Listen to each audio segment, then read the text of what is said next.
Hello and welcome to another episode of TEW 2020 WWE. We are back, continuing on the road to bragging rights. We're 2 weeks down and we have 2 more to go until the battle for Brand Supremacy truly commences. We're kicking off as always with Raw, and the show starts in the little backstage area right before you come out onto the ramp with the Undisputed Era there. Adam Cole and Kyle O'Reilly ready for action. They're talking about their match next up. Adam Cole says what happened last week, it pissed him off, and so he needs to get this anger and aggression out of him, and also, giving him and Kyle another chance to show exactly what's going to happen to those wannabes at bragging rights for an 83 here. Good from these guys.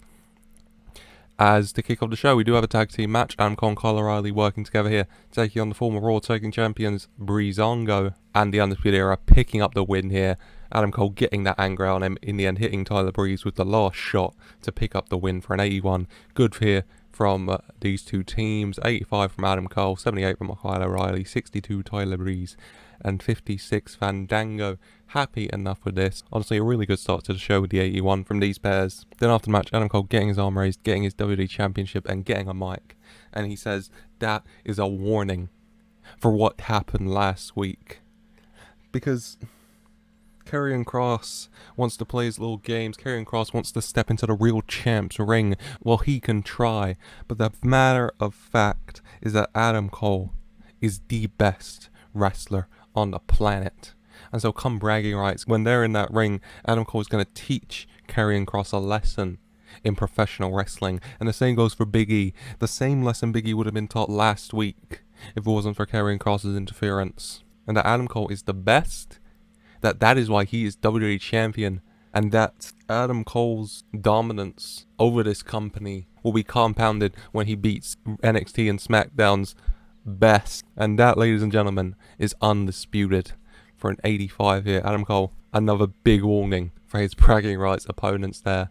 As next up we head into a Team Raw qualifier for the women's team. Deonna Purrazzo, accompanied by, of course, Chelsea Green and Lana, taking on Mercedes Martinez. And Deonna Purrazzo picking up the win here with the Fujiwara armbar. 56 for the match, not bad. 56 for Deonna, 37 for Mercedes. Done okay here as Deonna Purrazzo officially qualifies for Raw's women's bragging rights team. We then cut to a promo video for Ember Moon, and it shows Ember Moon training. The women's world champion, getting ready, preparing, talking about how Becky Lynch and Rhea Ripley can talk the talk, but she is in the gym day in, day out, sunrise to sunset, training and preparing so that when the time comes she can walk the walk and prove that she is the best. That she can beat the man Becky Lynch, that she can beat Rhea Ripley. And that Ember Moon deserves to be in this spot. Ember Moon deserves to be Women's World Champion. She deserves to be at the top of this division and the top of this company. For 73 here, good work from Ember Moon. As next up we have another qualifier for Raw's women's team at bragging rights. It's the former women's world champion Asuka taking on Santana Garrett, and maybe a bit predictably here, but Asuka does manage to pick up the win. Santana Garrett putting up a bit of a fight here for a 30, but Asuka with a 78, 68 for the segment rating. Asuka winning with the Asuka lock and qualifying for Team Raw. So Team Raw at the moment with the captain Sasha Banks, the former women's world champion Asuka, Deonna Purrazzo, and Io Shirai. As we go backstage to the aforementioned captain of Team Raw, Sasha Banks, going into Drake Maverick's office, and Drake asking Sasha about the 5th member, and Sasha says, she's trying to figure out, trying to work it out. And Drake says that he's going to take that load off her because Kairi Sane is going to be the 5th member of Team Raw. Sasha Banks angry, Sasha Banks pissed off, but Drake says, no. Last week on Smackdown, Kairi Sane defeated Nia Jax, and she defeated Naomi as part of the Sky Pirates. They won that match against 2 of SmackDown's best, the women's tag champions, Naomi, who is on Team SmackDown. And Drake says that if that doesn't qualify for this team, he doesn't know that what will. So he is not asking Sasha, he is, as the general manager, telling her that Kairi Sane will be on Team Raw. Sasha Banks not happy at that news for an 83 here, but what's she gonna do?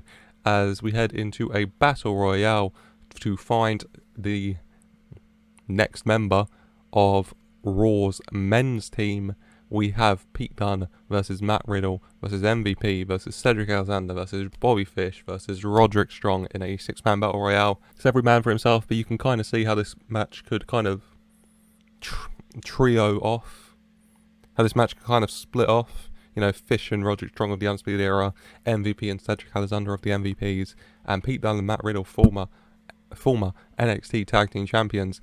And in the end, the winner of the Battle Royale is Pete Dunne. Bobby Fish out first, then Matt Riddle, then MVP, leaving just one person from each of the previously mentioned groups. Then Roderick Strong out, comes down to Pete Dunne and Cedric, and Pete Dunne manages to hit Cedric Alexander with a bitter end, Cedric popping back up, and Pete throwing him out the ring for a 75. Good match here. 70 for Riddle, 69 for Dunne, 62 for Fish, MVP and Strong, and 59 for Cedric. Happy with this. Pretty good segment as Pete Dunne does officially join Team Raw. Pete Dunne we go to commercial, we find Pete Dunne walking backstage, bumping into Team Raw's captain, Tommaso Ciampa. Pete Dunne telling Ciampa he's on the team, but Tommaso Ciampa not happy, saying that, kid, you just made a big mistake, I think, before just barging past him and walking off. But Tommaso Ciampa not happy. For the 83 here, good segment work from these two.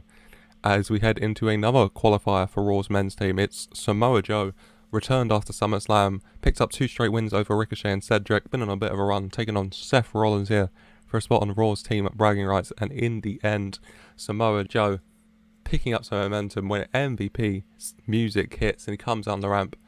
He charges down towards the ring, gets on the apron, the referee distracted, allowing Bobby Lashley to sneak in from behind and hit a spear onto Samoa Joe, taking him out of it. Bobby Lashley going up the ring, Seth Rollins getting to his feet, Samoa Joe pushing up but getting hit by the curb stomp from Seth Rollins, as Seth Rollins does pick up the win here, qualifying for Team Raw. 84 for the match, really good match, maybe as you'd expect from these two. 84 from Rollins, 66 for Joe.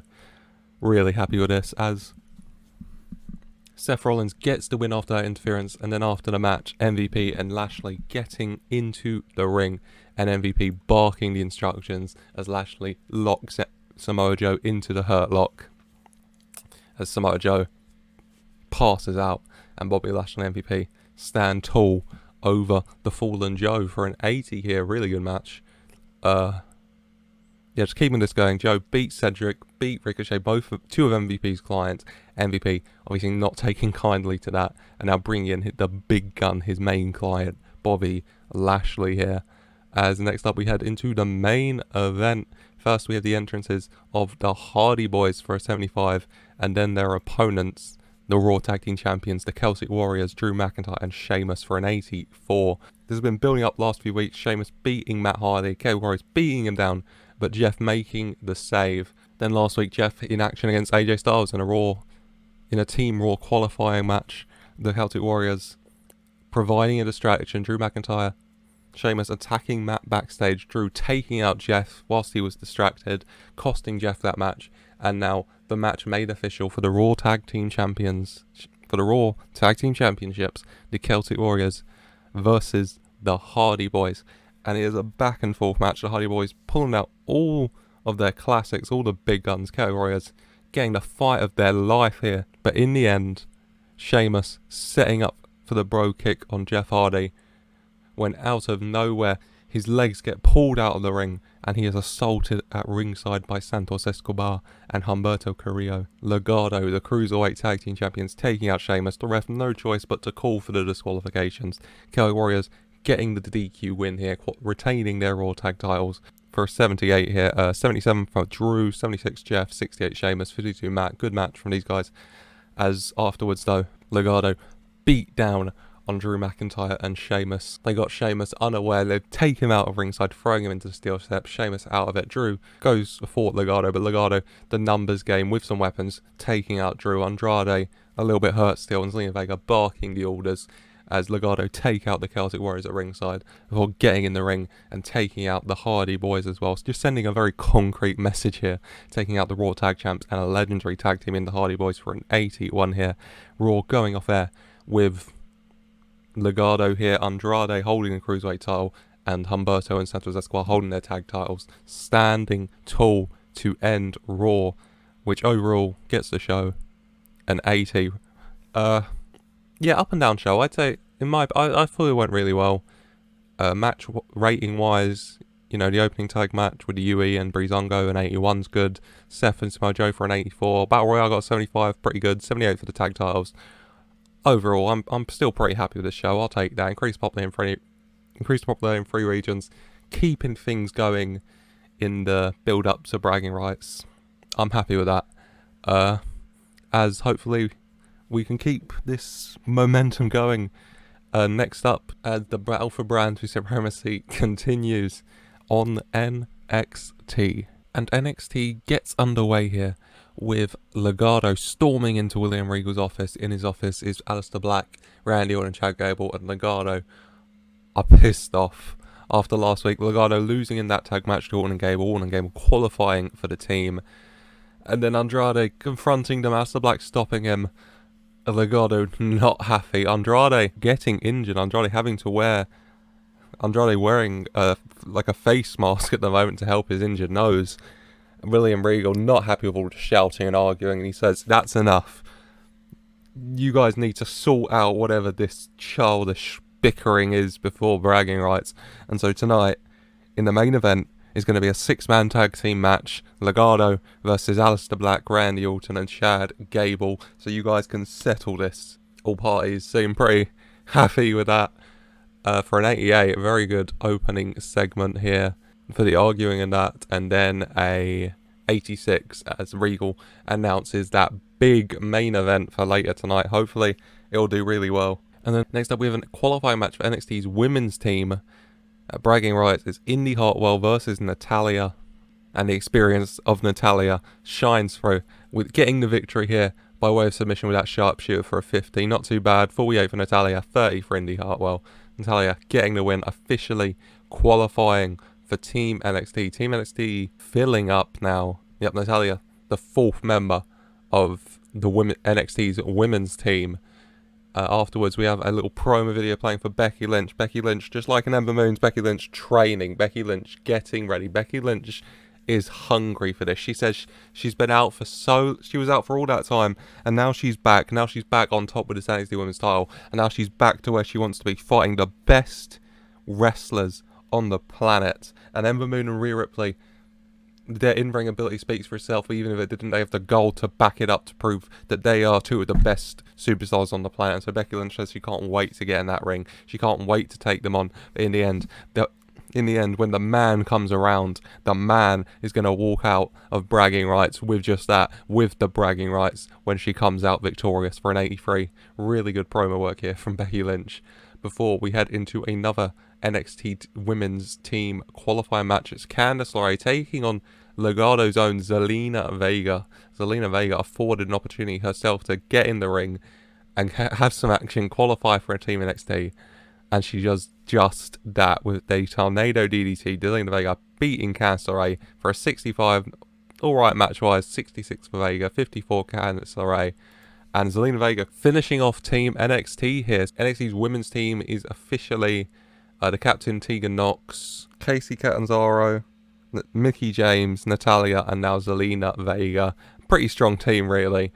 Afterwards, we have a little promo video plays advertising starting next month the NXT Breakout Tournament with a contract for a championship match of your choosing on the line. The first 2 participants announced here, Bronson Reed and Frederick Fairchild. Bronson Reed, you may know him, of course, from NXT, former NXT North American champion in real life, not in my universe, setting up for his debut here. And Frederick Fairchild, the repackaging here of Dalton Castle, signed for WWE, having a name change, and he will be making his debut in that breakout tournament for a 55.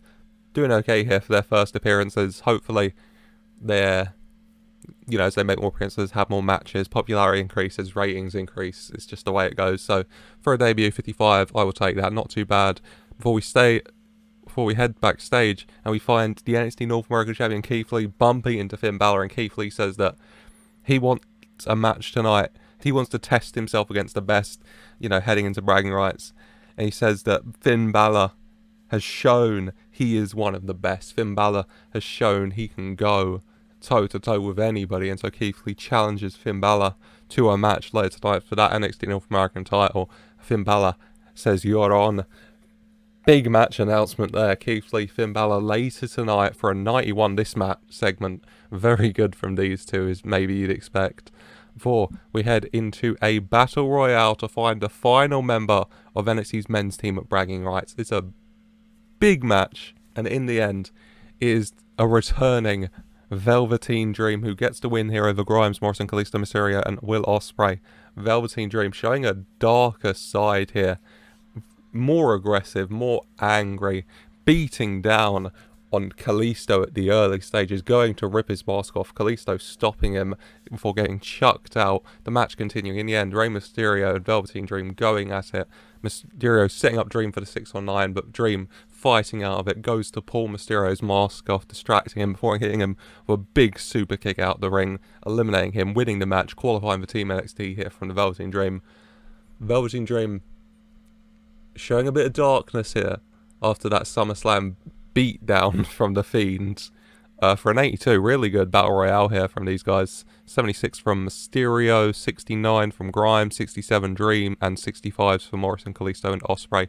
Happy with that. Good match to keep the night going.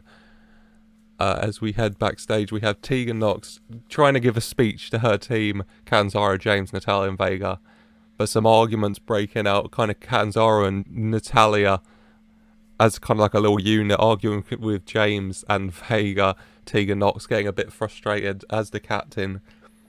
Got that match at Bragging Rights. She's trying to rally the troops, but the troops aren't responding too well to her here for a 79. Before we head back to the ring for the big NXT North American title match between the champion Keith Lee and Finn Balor. Finn Balor been on a bit of a run. Keith Lee on a run himself. And the match itself is back and forth. Both men not giving an inch. They're both throwing everything they've got at it. We get to the end stages. Finn Balor setting up for the coup de grace, but Keith Lee managing to get up, managing to catch Finn Balor and holding him for lifting him up, going for that spirit bomb when out of nowhere he is attacked from behind by Apollo Crews, taking out Keith Lee. Balor falling down as well. Apollo Crews beating down on Lee and Balor. Lee fighting back into a little bit. 72 for the match, 85 for Lee, 81 from Balor. Sadly, a lack of psychology here, but you're just keeping things going. After the match, Lee maybe trying to get up a little bit, and Bullard at ringside hides the Intercontinental title to Heyman, takes off his tie and hands it to him as well, and his jacket, gets in the ring and joins in on Apollo Crews beating down on Keith Lee.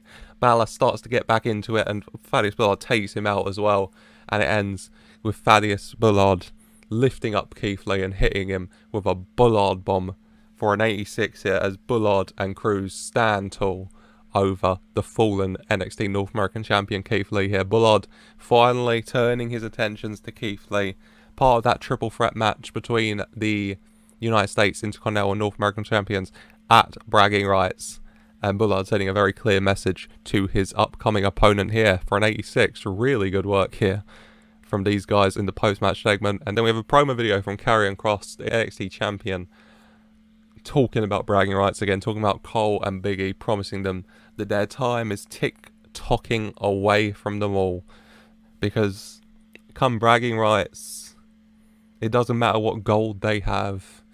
WWE champion, Universal champion, King, God, it doesn't matter, because they all fall and pray in the end to Karrion Kross for an 88 here. Really good promo work from Kross.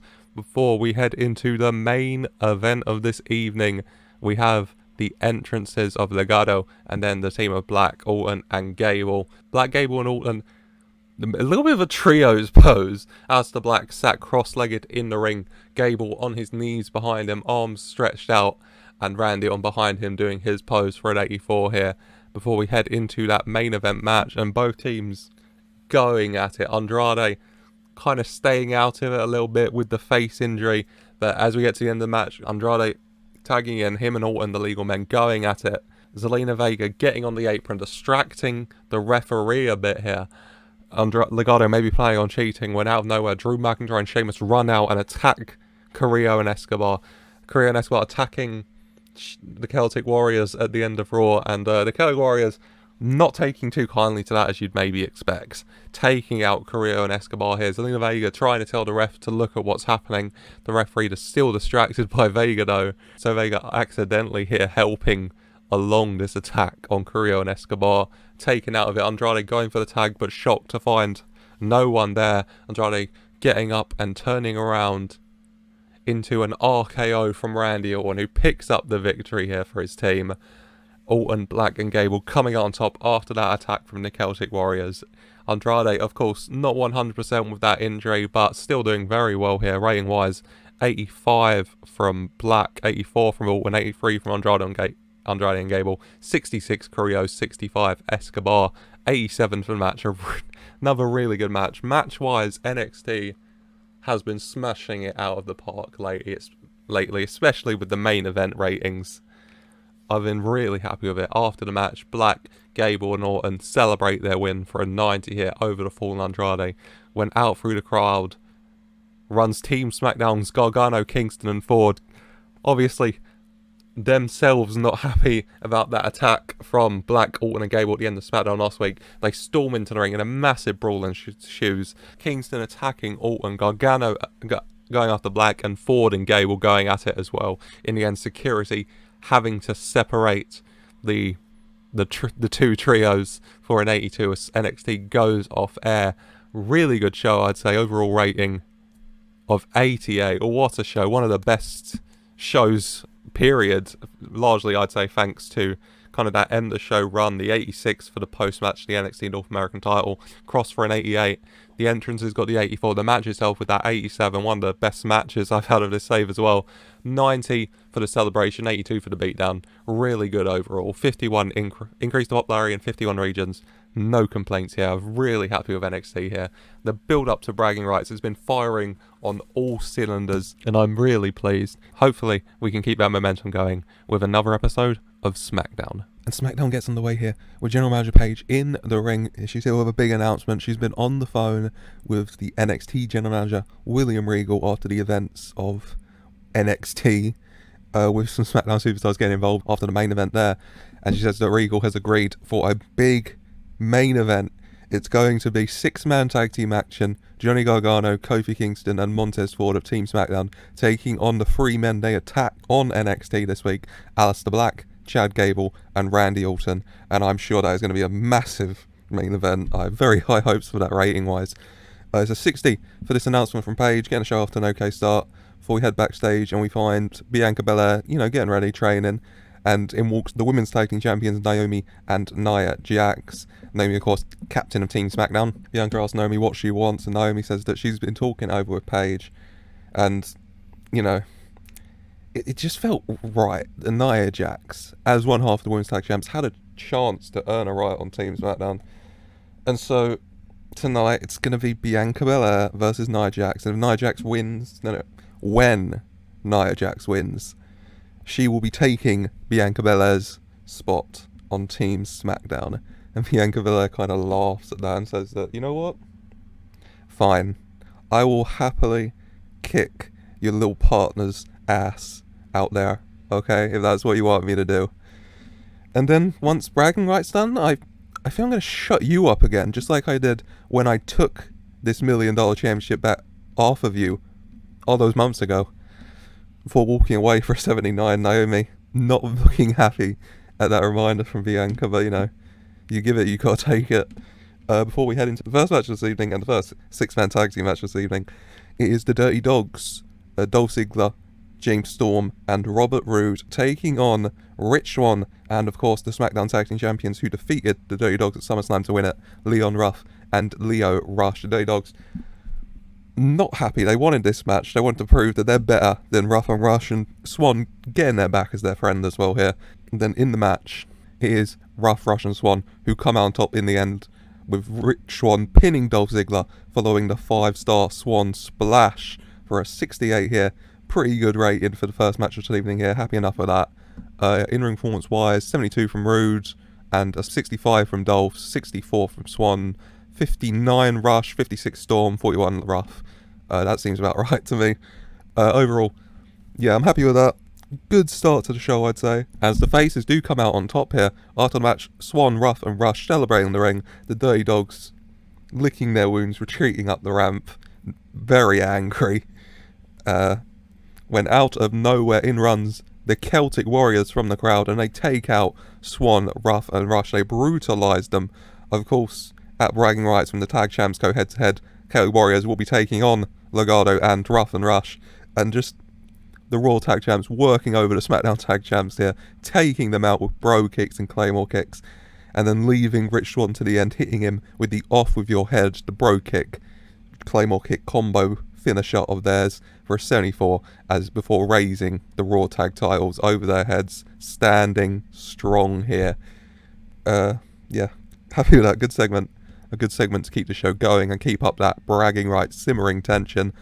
After this episode of SmackDown, it's only one more week, one more Raw, one more NXT, one more SmackDown, and then we are at the battle for Brand Supremacy, and the battle for then that to be the battle for the number one draft pick in the WWE draft coming up. Before we head into the next match this evening, as earlier mentioned, Bianca Belair taking on Nia Jax. If Nia Jax wins, she will take Bianca Belair's spot on Team SmackDown, but the $1 million champion does come out on top with the KOD, managing to lift Nia Jax onto her shoulders, hitting her with that kiss of death, and picking up the win for a 61. 53 from Bianca, 60 from Nia Jax. Not even going to begin to get into what the hell happened with the in-ring performances there. But 61 for the match, not too bad.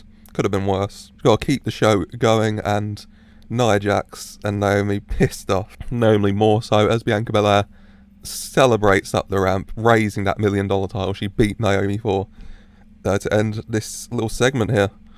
Before we cut to a mysterious promo from that hooded figure who took out Charlotte Flair at all those weeks ago. And the hooded figure says that Charlotte Flair is everything wrong with this company, getting into it, getting by off of her father's name and legacy, and that what is happening now, what has happened, and what is going to happen to her is long, long overdue. Because Charlotte Flair isn't the queen, she's not the best, she's not the greatest. Charlotte Flair is just a human. She's just another person, and death is coming for her. And then the hooded figure says that she is bringing death to her for a 64 here. A very mysterious promo from this hooded figure to Charlotte Flair. Whoever it is, very much not a fan of Charlotte Flair, it would seem. But going on, we have the entrance of the Intercontinental Champion Thaddeus Bullard, very quickly approaching 1 year with that belt, very quickly approaching the opportunity to trade it in for a shot at the Universal Championship. He makes his entrance, accompanied of course by Paul Heyman, his manager, his advocate, and Apollo Crews, who's recently joined forces and took a spot under the learning tree of Thaddeus Bullard for an 80 here. And then they get in the ring, and Paul Heyman talks about how Bullard and Crews took out Balor and Lee, saying that, well, we mentioned Balor, but Balor is not important. Balor's insignificant here. What matters is Keith Lee, the NXT North American champion, the supposed limitless one, the one who wants us to bask in his glory. All he was doing was laying down on the mat in pain after the beating he took from the undefeated, undisputed Intercontinental Heavyweight Champion of the world, Thaddeus Bullard. And he says that's the exact same fate that Keith Lee, as well as Kyle O'Reilly, will face at bragging rights. Because Thaddeus Bullard is an unstoppable wrestling machine. And throughout his reign as Intercontinental Champion, he has shown again and again that nobody is on his level. Even legends like The Undertaker have tried, and he has failed. And Bullard has sent him to the retirement home. He should have gone a long time ago. But it took a wrestling god like Thaddeus Bullard to finally get that particular job done. He says that what happened in NXT was just another warning by Bullard. And if Keith Lee was as smart as he says he is, and he seems to think he is, then what he would do is he would not show up at bragging rights. No, he would forfeit his NXT North American title right now, so that he wouldn't be expected to show up at bragging rights. He wouldn't be expected to get in the ring and take the beating of his lifetime from Thaddeus Bullard for an 86. But before Paul Heyman can finish his sentence, he is interrupted by the music of Finn Balor, the man he dismissed minutes ago, for an 89. Finn Balor making his way down to the ring, and he is not happy. He says that, Paul, you can dismiss me all you want, but Finn Balor is the only man in this equation to be a world champion in this company. Not Bullard, not Cruz, and not Lee. Balor. Paul Heyman can talk a big game for his boys, but in the ring they can't back it up, and Finn Balor says he wants to show them what a real wrestling god, a real wrestling machine is like. He says he'll take a Cruz and Bullard on together right now. Bullard kind of laughing it off, but Cruz stepping forward, wanting that challenge. Bullard's shrugging his shoulders and saying, show them what you got, kids. Before Bullard and Heyman leave the ring, leaving Cruz and Balor staring down for an 8-4, and then an impromptu NXT vs Smackdown match. Next up, before the main event of Smackdown vs NXT, we have Finn Balor taking on Apollo Crews, and the match is back and forth. It is brutal. These men destroying each other in that ring. Apollo Crews manages to get the advantage a little bit. He's setting up for his finisher when the music of the NXT North American Champion Keith Lee hits. And Keith Lee makes his way down to the ring, makes his way around the ring. Apollo Crews, caught off guard, distracted as Bullard and Lee charge into each other, brawling at ringside, starting to brawl up the ramp. Apollo Crews still distracted, eventually turning around into Finn Balor, who hits the sling blade onto him, taking him down before climbing to the top rope and hitting him with that coup de grace to pick up the win here. Finn Balor defeating Apollo Crews following that little distraction provided by Keith Lee for a 78 for the segment. Really good. 69 from Crews, 80 from Balor. Balor delivering in the ring as you'd expect, as usual, as Finn Balor does come out on top here. And then afterwards, Lee and Bullard continuing their brawl up the ramp. Bullard manages to get Lee a bit groggy against the LED screens, goes towards him for the Bullard boot, but Lee ducks him. Bullard booting into the LED screens, hurting his leg a bit, and turning around into Lee, who pounces, sends Bullard flying through the LED screens, completely taking him out for an 84, as Keith Lee, the NXT North American Champion, stands tall over Thaddeus Bullard here to end this segment. Really good work from everyone involved here. We have a little promo showing, advertising the Blue Brands Elite, and it showed Big E and Rhea Ripley both training, the Universal and Universal Women's Champions, preparing for bragging rights. Both of them giving warnings that Adam Cole, Ember Moon, Karrion Kross, Becky Lynch, we bleed blue here, and all of you will be bleeding red come bragging rights, because SmackDown's coming for the wing and they're sending the Blue Brands Elite to get it for an 85. Really good work, as you'd expect from the big champions here on SmackDown, really. Before we head into the main event, we have the entrances for Team NXT first, Black, Gable and Orton, followed by Team SmackDown members Gargano, Kingston and Ford for an 86. Really good work. And then into the match, and it is back and forth. It's a long match. Everyone giving it all they got. And in the end, it comes down to Johnny Gargano and Chad Gable in the ring. Everyone else is on the outside, and they're taken down. And Gargano and Gable, they just go at it, pure technical wrestling for like 3-4 minutes. In the end, Gargano manages to lock Chad Gable into the Gargano escape. Gable struggles for like 30-40 seconds. Gable eventually managing to work his way towards the rope, his fingertips away, but Gargano using his feet to propel off the rope, turning Gable around into the centre of the ring, putting that Gargano escape back on. Chad Gable in no man's land again. All of his energy gone trying to get to the rope originally. No choice but to tap out as Team SmackDown pick up the win here. Johnny Gargano making Chad Gable tap out with that Gargano escape. What a match. An 89 segment rating. incredible performance from all involved here. Really, really happy. In-ring performance-wise, 84 from Black, who's the MVP of this, just above Randy Orton with that 83, and Gargano also getting an 83. Incredible work from Gargano as well. 79 from Ford, 77 Gable, 74 from Kingston. Yeah, amazing match. I have no complaints here. As afterwards, Team Smackdown celebrate up the ramp. Gargano, Kingston and Ford getting the win for the blue brand here, heading into bragging rights, getting a little early bragging rights of their own over Team NXT, as Aleister Black stares on, very unhappy, and also unhappy, but checking on his little protege Chad Gable as well, who's in a lot of pain considering the amount of time he was in that Gargano escape, to end the show on an 86 here. Overall, I'd say a really good episode of SmackDown. The overall rating, an 88. Incredible work. Really good episode of SmackDown to just keep that momentum going into bragging rights. We had a lot of really good ratings this month, and I'm really happy about that.